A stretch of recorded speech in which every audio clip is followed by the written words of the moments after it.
Okay, excellent. Well, we're going to move on to our next question to Paul.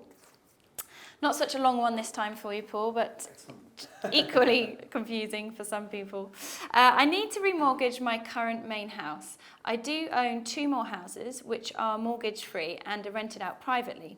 What questions are the mortgage lenders likely to ask? And is it better going through a broker in cases like this, for example, face-to-face?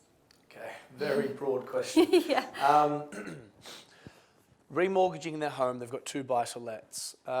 What questions are the lenders likely to ask? They're likely to ask quite a few. They're going to want to know all about that individual's personal financial position. So their employment, their income is very important when it comes to a residential mortgage, because that is the main serviceability for that mortgage.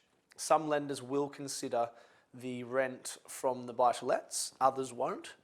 So not knowing this person's situation, if they're not employed, then that would limit their mortgage options.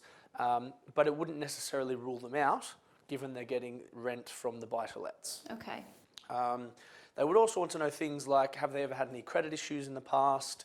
Do they have any other debt obligations, credit cards, car loans, whatever it might be?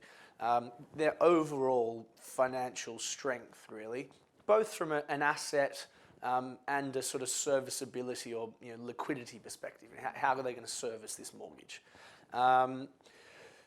Also, I suppose, what they're looking to use the money for. I don't think they've mentioned whether they currently have a mortgage on their home. No. If they do and they're just remortgaging to get a better rate or something, then fine. If it's debt-free, like their buy-to-lets, well, why do they need the money? Some lenders will want to know that. Some don't really mind, so long as it's not for things like gambling or debt consolidation or whatever it might be. But there's a lot that goes into it. That kind of ties into the second half of the question as to why it most definitely does make sense to get advice. That advice doesn't have to be face-to-face. Mortgage advisors can advise via correspondence almost as well as face-to-face. I'd say the only reason to do face-to-face is you actually get to know the person, which I think in business is always a good idea. But seeking advice just gives you a much broader spread of the market. A lot of people, when it comes to getting mortgages or getting mortgage advice, will just go to their bank, and their bank will only have a certain criteria.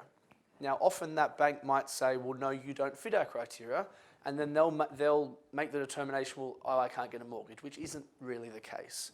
There's a very, very broad range of lenders out there with a very broad range of criteria.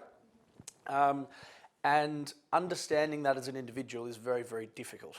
And in fact, some mortgage products are only available to intermediaries or brokers, and they're not available directly to the public. So by seeking advice, the right advice, you can get a much more broad understanding of what's available to you, and then hopefully, through that advice, end up with the best possible product or the right outcome for you. Fantastic. Brilliant, Paul. Thank you. And I think, getting that right advice when someone in this situation seems like they do have quite a number of options available to them, that does seem to be very important. So thank you for your advice on that one. I'm sure they'll really appreciate it.